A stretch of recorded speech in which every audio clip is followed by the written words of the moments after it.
Portions of today's program were broadcast at an earlier date. Pay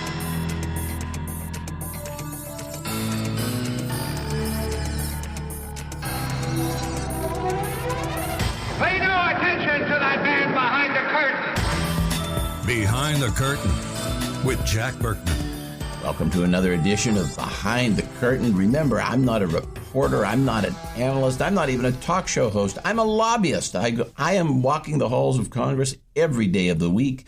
I am out at galas, parties, events, getting you information fresh off the presses that you can't get anywhere else. You will not hear the same nonsense you hear repeated on CNN, MSNBC, and even Fox.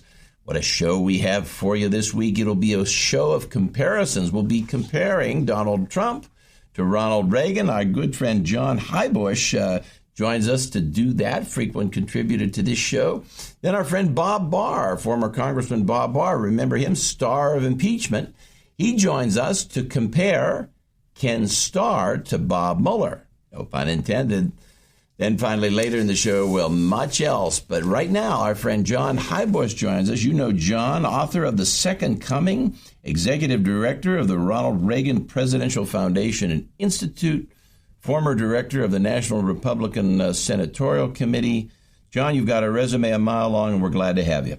Oh, great to be with you, Jack. Well, I want to compare, and this is something that's really in your wheelhouse and expertise, much more than mine.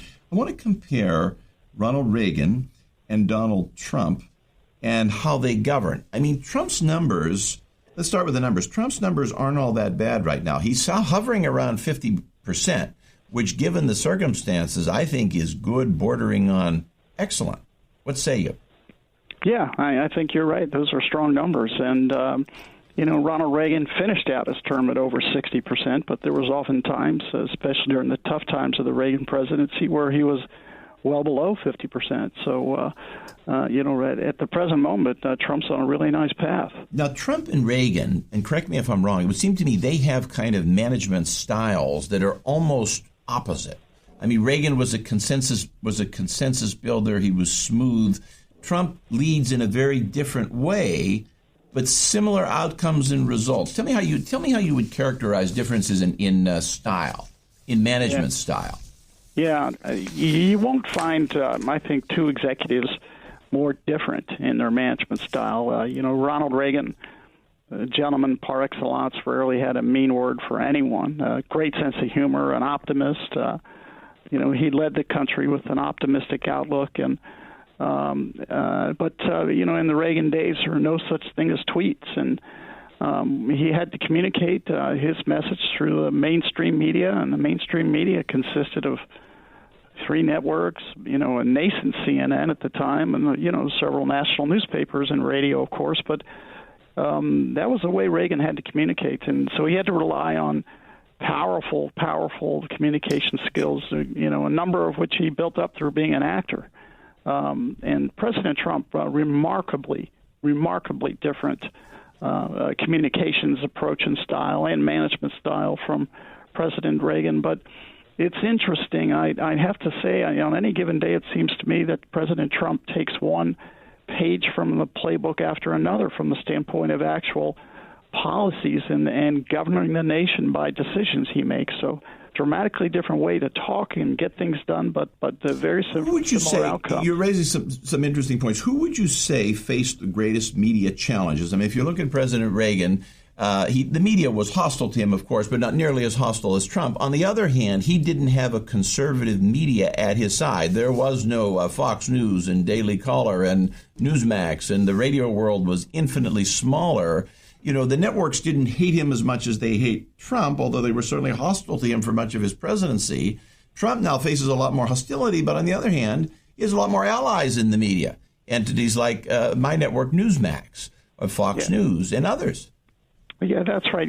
Technology and times have changed, and it's provided pluses and minuses for both Reagan and Trump. As we said, in Reagan's time, no such thing as the Internet. Al Gore hadn't invented it yet, and then as a result, there was no social media. Reagan didn't have 50 million people on any given day writing 50 million, sometimes conflicting things about him. And he had to deal with the hostile media, but the media was relatively well contained because as I said, it just consists of several channels. And today, President Trump, the media environment both helps and hurts him.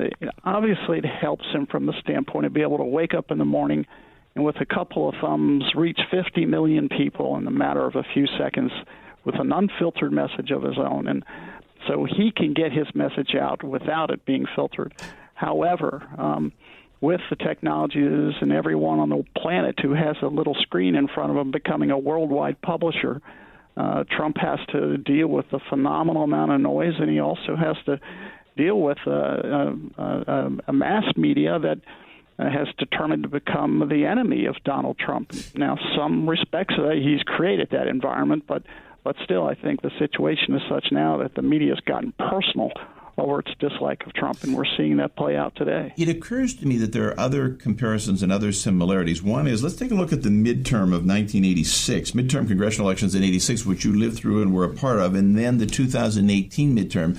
I see a lot of similarities because in 86, you had a booming economy, or at least an economy that was really starting to boom at that time, but you still had tough concerns and tough times for Republicans because of Iran-Contra. Now you have a booming economy, but for reasons of Trump's other problems and a whole lot of factors.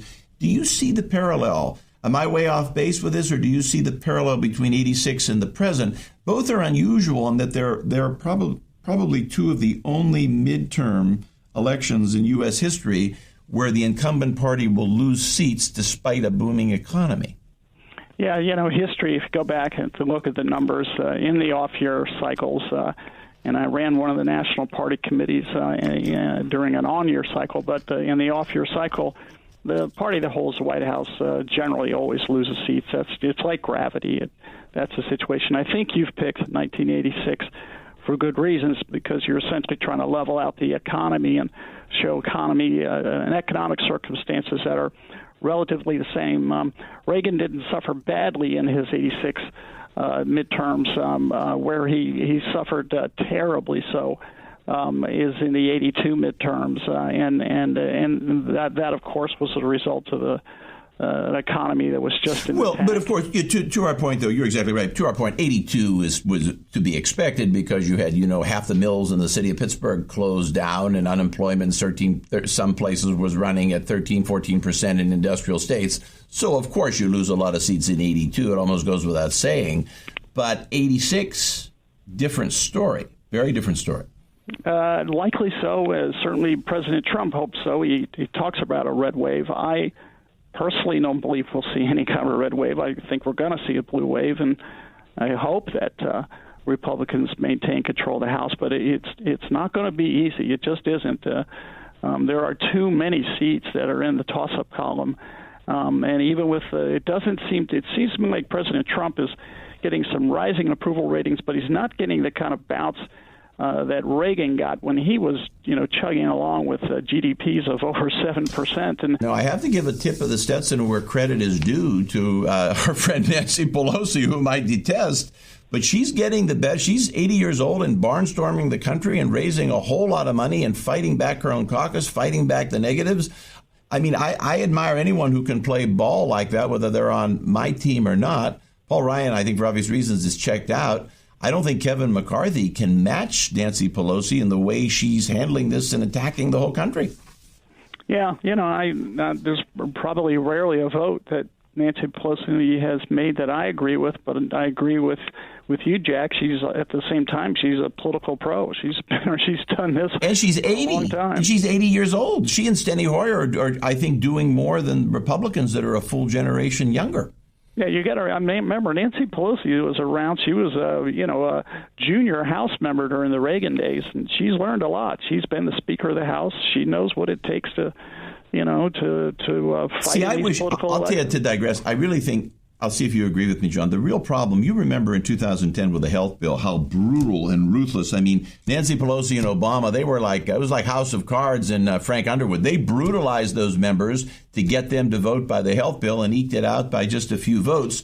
Paul Ryan could have done the same thing with the health bill and other things, but he's not willing to do that. We don't have a speaker and we don't have leadership as tough as they were. Yeah, welcome to the Republican Party, right? We seem to play by different rules. That's my sense. That is so true. Well said. Well said, John Highbush. Book The Second Coming. Where can we get The Second Coming? Tell us.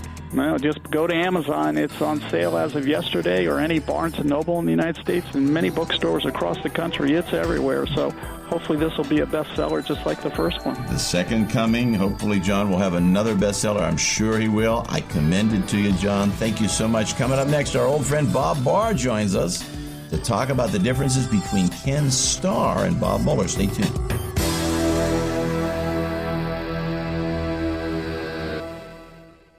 Hurry into the Dodge Big Finish event. That's the new holiday greeting in Santa's workshop, and now he's even upgrading his ride. Like Charger, America's only four-door muscle car. Challenger, the most affordable V8 in its class. And Durango, the most technologically advanced, fuel-efficient, and powerful V8 in its class. Santa wants his sleigh to really fly. Ho, ho, go!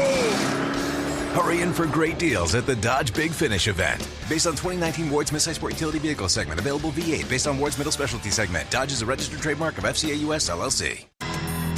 All the stories and controversies that no one talks about, but everyone should know about. Some people without brains do an awful lot of talking. Behind the Curtain with Jack Burkman. Well, coming up later in the show, we'll be talking about, guess what? Omaroso, the Omaroso-Trump feud. We won't let that one go. Joining us soon will be Congressman Bob Barr, former man who needs no introduction, former congressman from Georgia, star of impeachment in the 90s. So many facets to his wonderful career. He's going to join us to talk about the differences between Bob Mueller and Ken Starr. First up, remember, if you want to take it behind the curtain, you call us 703-795-5364, 703-795-5364. Operators standing by 7 a.m. to 7 p.m. Monday through Friday, 10 a.m. to 5 p.m. on Saturday. Taking your emails, jackburkman2016 at Gmail. We're coming into the 20th century, but never the 21st. Same number, same email. If you know anything about the Seth Rich murder mystery, we will never quit on the family. We will never quit on the city of Washington. We will get to the bottom of the murder. Joining us now, Congressman Barr. Bob, welcome. Jack, thank you. It's great to be with you, and I just love even listening to your intros because you touch on so many topics that aren't always in the news, or you bring a special perspective to them. So it's delightful to be with you. The pleasure is mine, and we thank you, and that's what we try to do. Well, you know, when you look at this comparison between Mueller and Ken Starr, I mean, obviously the Democrat, I can still hear James Carville in my headset talking about the money that Ken Starr spent, the runaway train that the House managers in Starr were doing, all the costs and expense. When you look back, even we both love Ken Starr, of course, but even seeing him in the least charitable light, he was absolutely incredibly laser focused compared to Bob Mueller. And I would say further, never have we seen a special counsel or independent counsel who has gone so ridiculously far beyond his mandate as Mueller. That is a fundamental flaw in the whole process that's going on here, Jack. And I wrote about this way back when last year when Mueller was first appointed as a special counsel. And the two procedures, one, Ken Starr as the independent counsel appointed by the court system, not by the Department of Justice, but by the court system, and Bob Mueller appointed by the Department of Justice as a special counsel, are very, very different in terms of how they're going about their cases, what their mandate is, how closely they're sticking to the charge before them, and how they're handling it. So I know a lot of sort of the left is characterizing the two investigations as sometimes very much the same, other times completely different. I saw one article recently that talked about Ken Starr's investigation having been a witch hunt, and Mueller's isn't. If one's going to characterize anything as a witch hunt, I think it would be Mueller's, not Ken Starr's, for example. If you look at what's going on with the trial, the current trial with Manafort, the next trial in October with Amy Berman Jackson, none of this, well, it goes without saying it's not part of his mandate with the, investigating Russia, the White House collusion, and the emails, but even beyond that, none of what they're even talking about with Manafort has anything even remotely to do with Trump or the White House at all.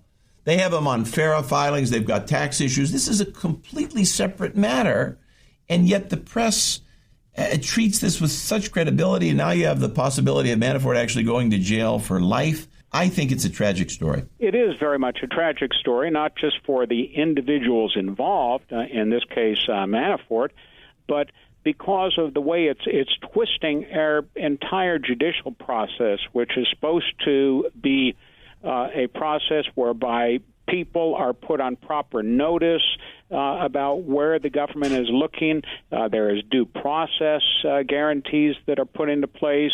And in this case, none of that really seems to apply. And the fundamental flaw in with regard to what Mueller is doing is the mandate, which was simply a letter, not like Ken Starr's case, where he was appointed by the court and had that authority and that process operating.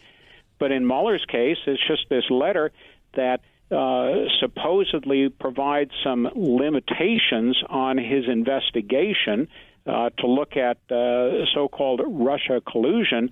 But if you read the letter, and I don't have it right in front of me, but if you read the letter, it allows him to go pretty much anywhere he wants to go, spend however much money he wants, hire as many people as he wants, go on for however long he feels it's necessary, and to look at anything. And he's come up with this case involving Manafort, bringing charges against Paul Manafort that have nothing whatsoever to do with Trump. It's really very little even to do with Russia at all. You outlined it very well. I remember, let's look at the tactics, that scope.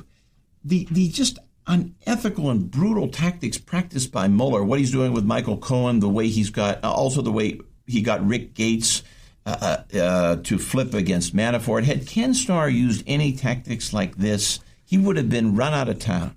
I mean, do you agree? I do. Now, part of the problem is, of course, that a favored tactic of federal prosecutors and state prosecutors also, but we're talking here about federal prosecutions. A favored tactic of federal prosecutors is to find the weak points, the pressure points, and use those to squeeze individuals to then get information for other people, a kingpin, for example. So as a general rule, that's a tactic that is sort of time-honored, shall we say. But it can be abused, and I think in this case involving Mueller, it is being abused. And unfortunately, there's no judicial check on it. The judge in the Manafort investigation and case, for example, revoked Manafort's bond for no, I don't think, any real legitimate reason, certainly. And I think all of this boils down to the simple fact that Manafort had something to do with Trump. He he was a campaign chairman. Bob, not to interrupt you, only about 45 seconds left. I want to get your thoughts on this. Should Trump fire Mueller? Will there come a time where he should do that? Should he do it after the election? How would you advise him on that? I would do it at such point as it becomes crystal clear that there is no real point to this and that it is simply a process of going after individual after individual after individual to try and find something on Trump. When that becomes crystal clear, the system is clearly being abused, and Trump should at that point step in and say enough is enough and order it to be stopped. How about our friend Bob Barr for the next Attorney General of the United States? Well, I am not holding my breath for that. All right, well, I'm going to get that started. Bob Barr, thank you so much. Coming up next, we're going to plunge into what else? The Omaroso feud. Stay tuned.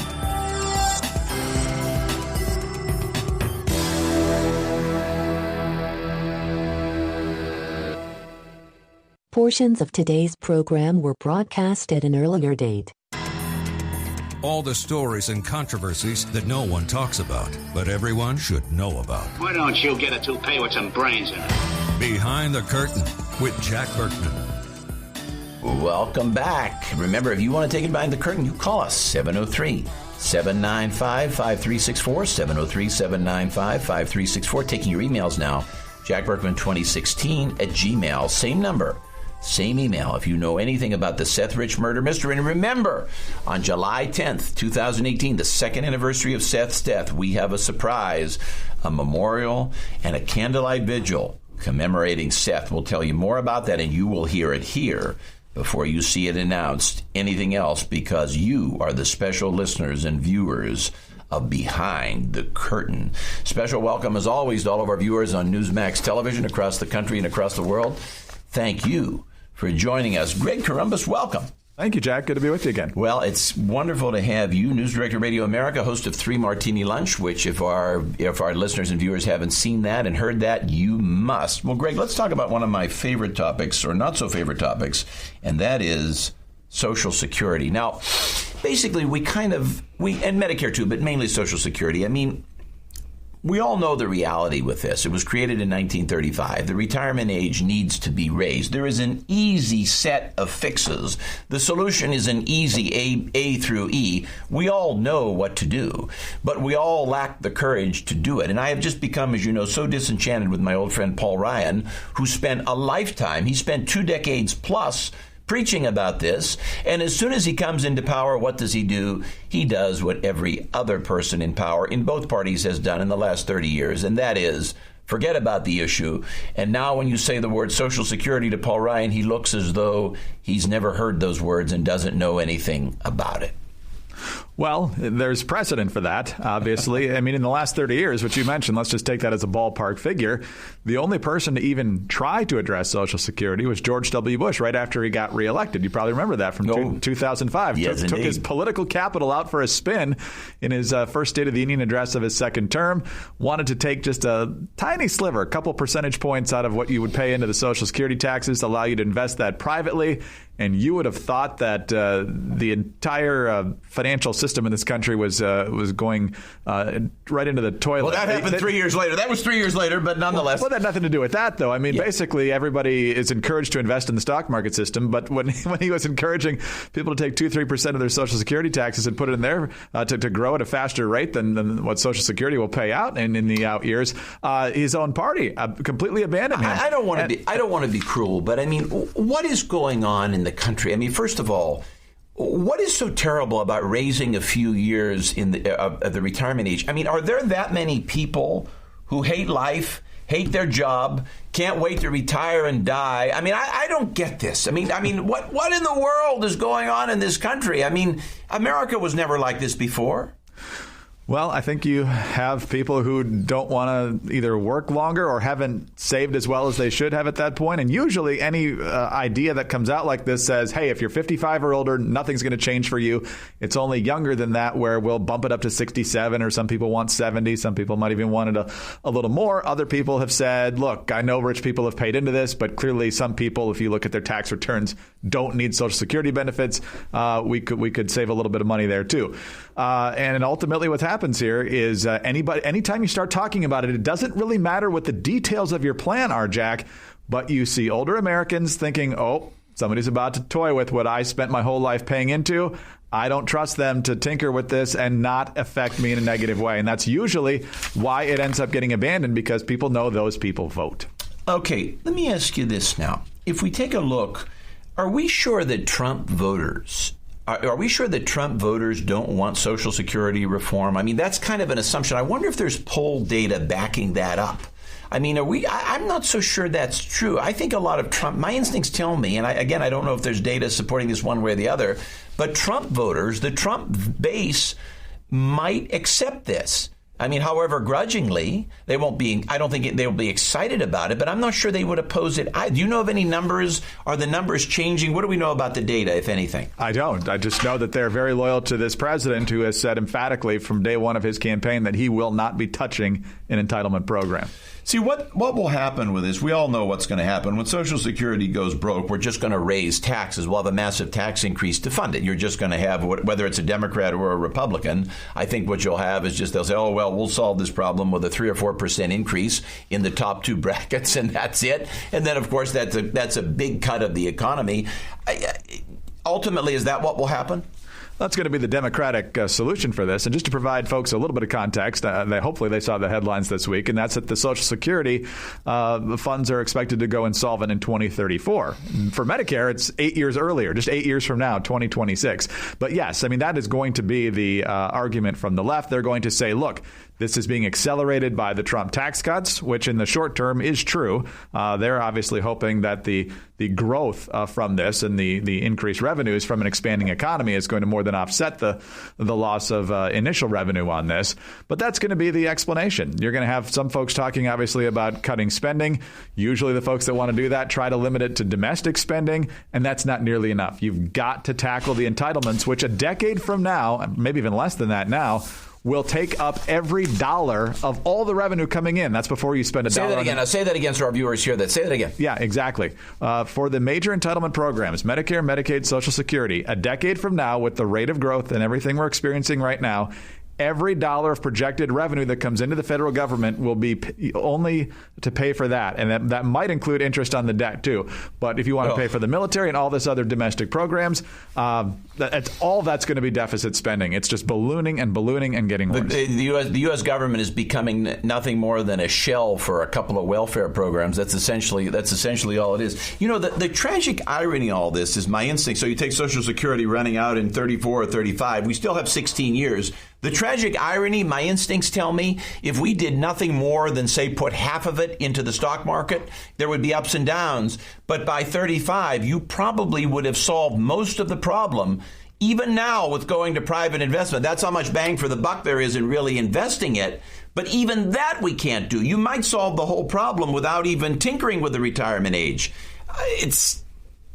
Am I right?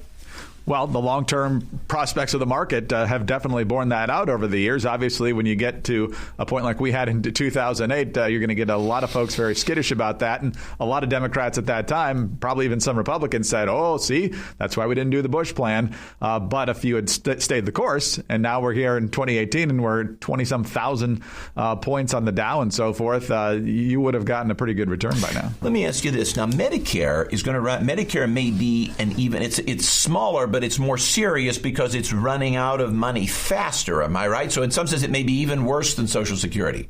Exactly. Yeah, it's running out of money faster. You've got an aging population. You've got the baby boomers retiring en masse and becoming eligible for Medicare. And so those numbers are just going to get worse and worse. Maybe you and I aren't healthcare experts. You probably know a lot more than I do. But, here's something I always wondered about. I wonder about why they didn't do it in 65. Maybe the markets weren't that well developed. But you could certainly do it today. What would happen if we scrapped Medicare and bought seniors private insurance? The government bought it in bulk. Why can't they do that? No one's ever explained to me why we can't do that. Maybe in 65, like I said, the health markets weren't there, but why can't you do it today? Any sense? It's the way we've always done it, and obviously you start tinkering with Medicare, it makes folks a little more skittish than with Social Security. But competition-based health care, it works. It drives prices down and it drives quality up. It's the way that capitalism and the free market work. But people are very afraid. I don't know why people think that the government is the solution to these things, but it's been that system for the past 50-plus years now since Medicare came on the books, and nobody's got the courage to deal with it. If you look at where the waste is, you look at Social Security, Medicare, the VA, which Trump is tackling now. I think had Medicare and the VA never been created and you bought veterans good private insurance and you bought old people good private insurance and then Social Security, all you have to do is, if you had not done nothing more than invest it, the irony is we would never have had a problem because this, frankly, although I would have never created Social Security, the system that Roosevelt set up, had we done nothing more than take advantage of the stock market, would have been rolling in money. We could have increased benefits and given something back to the taxpayers. It's almost absolute worst case scenario. I mean, can you imagine how well Social Security would have been doing if, say, in the mid-30s we had started putting money into the stock market? Oh, my God. I mean, that would have been a good investment for everybody, including the taxpayer.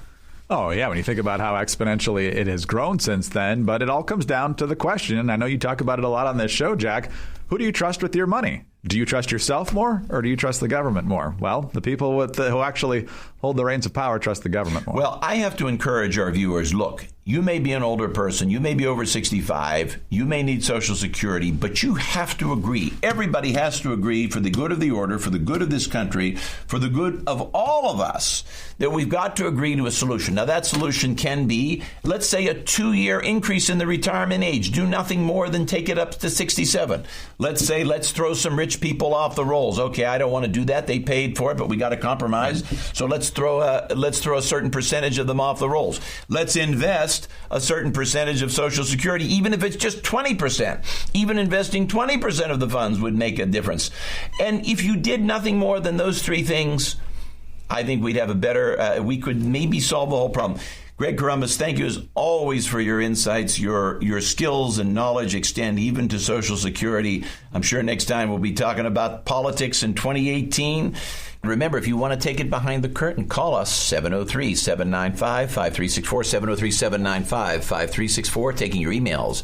jackburkman2016 at Gmail. jackburkman2016 at Gmail. Same number, same email. If you know anything about the Seth Rich murder mystery, whether you're in Washington, D.C., somewhere else in the U.S., or anywhere in the world, we want to hear from you. And also, if you want to take something before the Congress and you don't know how to do it, we at Behind the Curtain will do it for you. 703-795-5364. And remember, even when we're not on the air, you can hear us and see us at jackburkmanradio.com. And, of course, always at radioamerica.com.